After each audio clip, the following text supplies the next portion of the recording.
एक छोटे से गांव में दो साथी रहते थे, मगन और राम।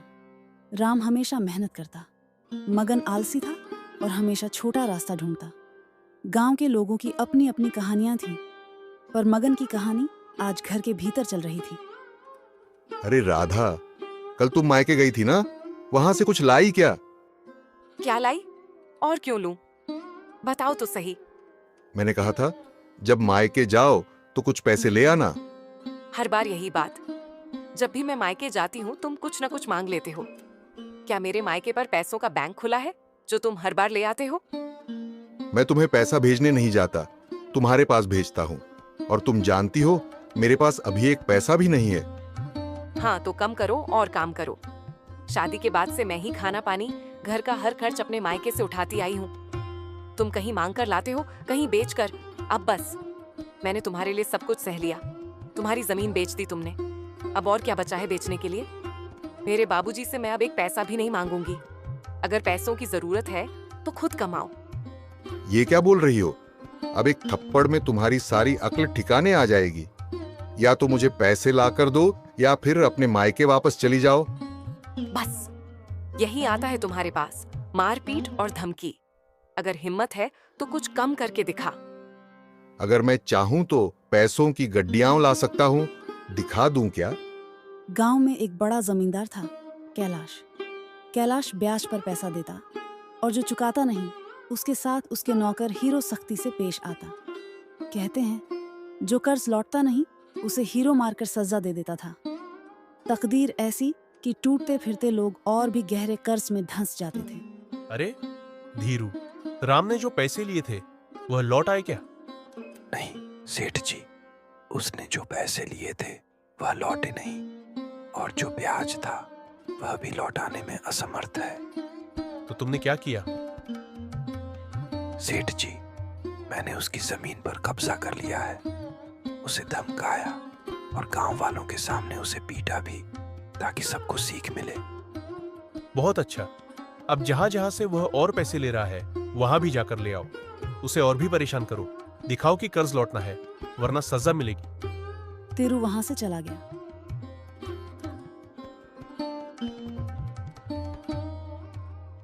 तभी कैलाश की पत्नी गोमती आ पहुंची।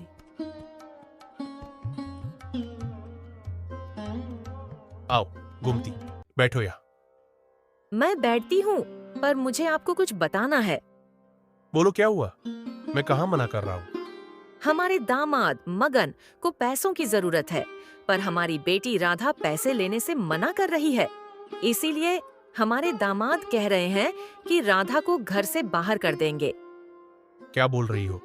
हमने कब दामाद जी को पैसे देने से मना किया है? जो कुछ है वही तो उनका है। हाँ, पर राधा कह रही है कि हर बार पैसे मांगने में उसे शर्म आती है। इसमें शर्माने की क्या बात है? जो हमारा है वही तो उनका है। दामाद जी को समझाओ, राधा को बाहर न निकालने का उपाय निकालो। मैं नहीं चाहता कि हमारा घर परिवार बिखरे। राधा के माता पिता गांव के बड़े जमींदार थे, इसीलिए मगन बार बार उन्हीं से पैसे मांगता रहा।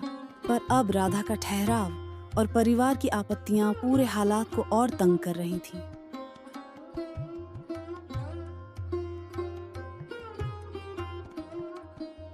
अरे आ गए आप, क्या लाए हो? अरे कुछ भी नहीं लाया हूँ। वैसे भी अरे क्यों? आप बहुत ही ज्यादा परेशान लग रहे हो, और आपकी ऐसी हालत किसने की? बताइए जरा। वह कुछ भी नहीं। नहीं, आप मुझे पहले बताइए, आपकी ऐसी हालत किसने और क्यों की है? मेरी ऐसी हालत कैलाश बाबू के नौकर हीरो ने की है। उसने हमारी सारी जमीन पर कब्जा कर लिया और मैंने जो पैसे कमाए थे वह भी ले गया और मुझे गांव वालों के बीच में मारा भी। क्या? क्यों? उसने ऐसा क्यों किया आपके साथ? आपने उनका कुछ नुकसान किया था क्या? अरे तुम्हें ऐसा लगता है कि मैं उसका नुकसान करूंगा? तुम्हें ऐसा लगता हूं मैं? नहीं, आपने उनका नुकसान नहीं किया। तो फिर आपके साथ उन्होंने ऐसा क्यों किया? बात अगले साल की है। मैंने उनसे पैसे लिए थे और खेती की थी। हमारी फसल अच्छी हुई। मैंने उन्हें सारे पैसे भी लौटा दिए। मगर ये सब छोड़िए, उन्होंने खेत पर कब्जा और आपकी ऐसी हालत क्यों की? अरे पूरी बात तो सुनो। मैंने उन्हें सारे पैसे तो लौटा दिए, मगर उनके पैसे लिए थे, उनका ब्याज हो गया था कि वह मैंने नहीं चुका पाया और उन्होंने हमारी सारी जमीन ले ली। कितने पैसे लिए थे आपने उनसे? मैंने तो सिर्फ 10,000 रुपये लिए थे, लेकिन उनका ब्याज 1 साल में 2 लाख हो गया। मुझे भी नहीं पता ऐसा कैसे हुआ। हम इसके बारे में सोचेंगे। आप पहले शांत हो जाइए और आराम कीजिए। जब राम और मगन साथ बैठे थे, दोनों पड़ोसी और पुराने दोस्त, उनकी दोस्ती गहरी थी। पर आज राम के चेहरे पर एक अनकही चिंता थी, जो मगन की नजर से छुप नहीं रही थी। अरे भाई, इतना परेशान क्यों दिख रहा है? 2-4 दिन से तेरी खैर नहीं, खेतों पर भी नहीं जाता। कुछ तो बताओ। नहीं यार, कोई बड़ी बात नहीं, बस मन नहीं लग रहा। तो फिर खेत में क्यों नहीं जाता? काम ही तो है हमारा। क्या घर में कुछ हुआ? कुछ और मत पूछ, ज्यादा कुछ बुरा नहीं, पर अगर बता दूं तो तू नाराज हो जाएगा। अरे मैं तेरा दोस्त हूं, तू अपना दुख मुझसे छुपाएगा? क्या तेरे दोस्ती में इतना भी हक नहीं? अब बताओ और झूठ मत बोलना। ठीक है, सच ये है तेरे ससुर कैलाश ने मेरी जमीन पर कब्जा कर लिया। उनके नौकर तीरों ने मुझे गांव में मारकर भगा दिया, इसलिए मैं बाहर कम निकलता हूँ। खेत पर तो बिल्कुल नहीं जाता। क्या तेरी जमीन पर कब्जा किया? किस बात के लिए? तूने उनसे उधार लिया था क्या? हाँ, मैंने कुछ पैसे उधार लिए थे, पर ब्याज इतना बढ़ गया कि मैं चुका नहीं पाया। 1 साल में जो दिया था वो 10 गुना बन गया। अब वे चले आए और कब्जा कर लिया। इतनी सी बात है, चिंता मत कर। मैंने कहा ना, मैं तेरे दोस्त हूं। कल ही मैं उनके पास जाऊंगा और तेरी जमीन छुड़वा दूंगा। तू बस परेशान मत हो। क्या तू सच कह रहा है भाई? सच। तू चैन रख। कल सुबह मैं कैलाश के घर जाऊंगा और देखना, तेरी जमीन तेरे ही नाम पर लौटेगी। राधा और लीला नदी किनारे पानी भरने गई हुई थी। वहीं दोनों की मुलाकात हो गई। जैसे राम और मगन गहरे दोस्त थे, वैसे ही लीला और राधा भी पक्की सहेलियां थीं। अरे लीला, कैसी है तू? कितने दिनों बाद मिल रही है। बस आजकल बहुत काम रहता है, इसलिए समय ही नहीं मिलता। असल में लीला राधा से बात करने से कतराती थी, क्योंकि राधा के पिता ने ही लीला के घर की जमीन हड़प ली थी। यही बात लीला के दिल में गहरी चुभ रही थी। चल, पानी भर लेने के बाद मेरे घर आ जाना, गप्पे लड़ाते हैं। कितने दिन हो गए हमने साथ चाय नहीं पी। राधा, मैं तुझसे एक बात कहना चाहती हूँ। हाँ हाँ बोल ना, उसमें पूछने वाली कौन सी बात है? आज के बाद तू मुझसे और मेरे घर से दूर रहना। न तू मुझे बुलाना, न मैं तुझे बुलाऊंगी। आज से हमारा सारा रिश्ता खत्म। अरे लीला, ये कैसी बात कर रही है? हम दोनों तो पक्की सहेलियां हैं ना। सहेलियां पहले थीं, अब नहीं। पर क्यों? मैंने तुझसे ऐसा क्या कर दिया कि तू मुझसे इतना नाराज है? तूने कुछ नहीं किया, पर तेरे बाप ने किया है। हरी ओ, लीला की बच्ची, मैं तुझे कुछ नहीं कह रही तो तू सर पर क्यों चढ़ रही है? कब से बकवास सुन रही हूँ। और सुन ले, मुझे जो कहना है वो कह दे, पर मेरे पिताजी के बारे में एक शब्द मत बोलना। लीला यह सब सुनकर बिना कुछ और कहे पानी का घड़ा उठाती है और वहां से चली जाती है।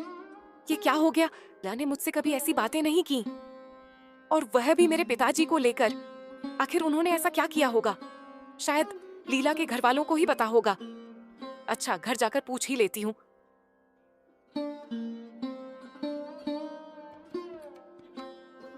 अगले दिन मग्न अपने ससुर जी के पास जाता है।